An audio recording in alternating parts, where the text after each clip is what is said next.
শাহরিয়ার রহমান সুমন বলেছেন, শাইখ paid course কি বন্ধুদের সাথে শেয়ার করা যাবে? এটা নির্ভর করে এই কোর্সের কপিরাইট প্রিজার্ভড কিনা, সংরক্ষিত কিনা।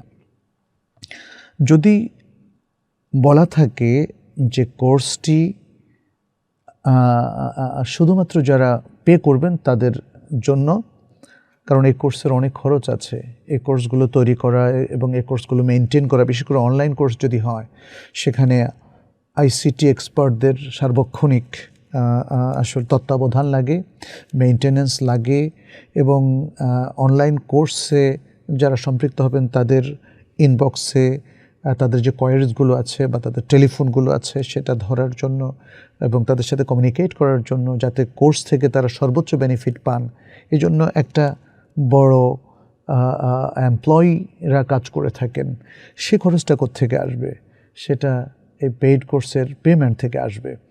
ফলে যদি আমরা সেই পেমেন্টের ব্যাপারে, আমরা যারা কোর্সটাকে আমরা নিচ্ছি এবং তার বদলে পে করছি, তারা যদি এই আমানতদারিটা রক্ষা না করি, তাহলে এই ধরনের প্রতিষ্ঠানগুলো ভেঙে পড়ে, চলতে পারে না, কিছুদিন পর টাকার অভাবে বন্ধ হয়ে যায়।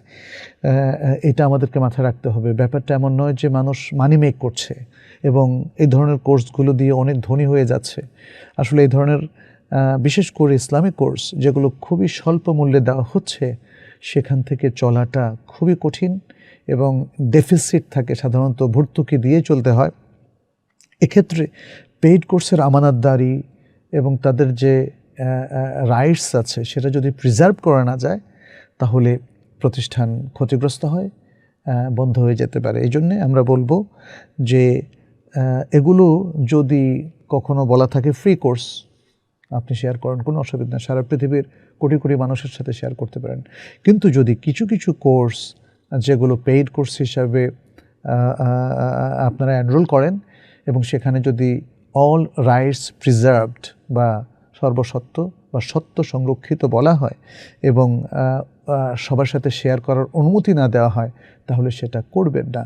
কারণ শেয়ার করলে তার ইনকামটা কমে যাবে এবং তখন মানে বাহ্যিকভাবে বা পরোক্ষভাবে আসলে তার ক্ষতি করার এবং তার অধিকার ক্ষুণ্ণ করার দিকে আমরা চলে যাব। সেটা যাতে না হয়, এই জন্য আমরা বলবো যে এটা ঠিক দেখবেন কোর্সটা কোন ধরনের। যদি সেখানে সবার সাথে শেয়ার করা অ্যালাউড থাকে, শেয়ার করবেন, আর যদি অ্যালাউড না থাকে শেয়ার করবেন না। যদি